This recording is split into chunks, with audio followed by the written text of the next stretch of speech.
দর্শক বলছিলাম চলছে জাতীয় নাগরিক পার্টির আত্মপ্রকাশের আনুষ্ঠানিকতা এবং একই সঙ্গে মানিক মিয়া এভিনিউতে কিন্তু এরই মধ্যে ছাত্র জনতার ঢল নেমেছে।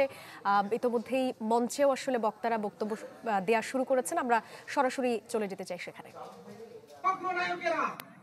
যারা জীবন বাজি রেখে লড়াই করেছে, যারা বারবার গুমের শিকার হয়েছে কিন্তু শেখ হাসিনার পদত্যাগের প্রশ্নে আপোষ করে নাই, আমাদের সামনে এখানে উপস্থিত আছেন আমাদের নেতা গণতন্ত্রের ইমাম নাহিদ।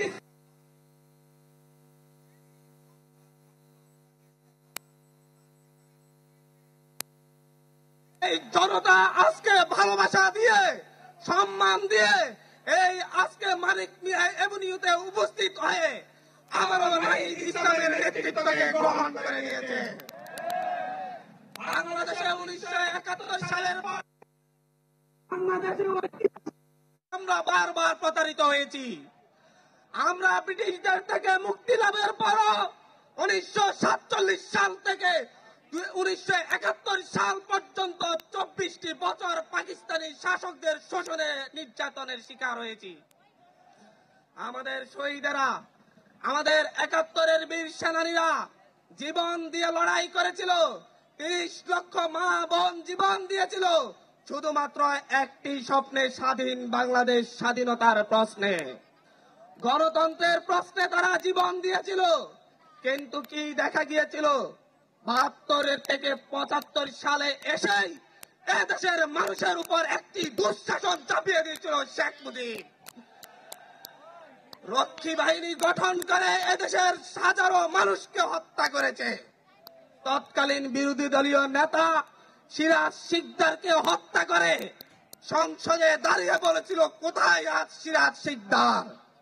সেই ধাম্বিক শেখ মুজিবের পরিণতি আমরা দেখেছি। আমরা তার পরবর্তী সময়ে 77 থেকে আমরা তার পরবর্তী সময়ে 6টি বছর মেজর জিয়ার শাসনামল দেখেছি, যেটা বাংলাদেশের মানুষকে একটি পথের দিশা দিয়েছিল। কিন্তু তার পরবর্তী থেকে আবারও বাংলাদেশ পথ হারিয়েছে। স্বৈর শাসন, একদলীয় শাসন এবং প্রতিটি ইলেকশনের আগেই রক্তক্ষয়ী সংঘর্ষ এদেশের মানুষকে আবার জিম্মি করে তুলেছিল।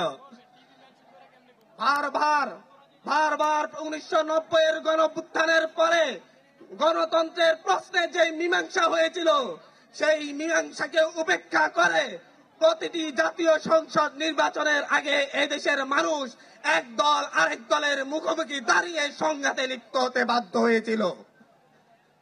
2007-8 সালের সেনা শাসনের পরে শেখ হাসিনা ভারতের সাথে এবং তৎকালীন মঈনুদ্দিন আহমেদের সাথে চুক্তি করে একটি পাতানো নির্বাচনের মধ্য দিয়ে বাংলাদেশে ফ্যাসিবাদী শাসন ব্যবস্থার ভিত্তিপ্রস্তর নির্মাণ করে।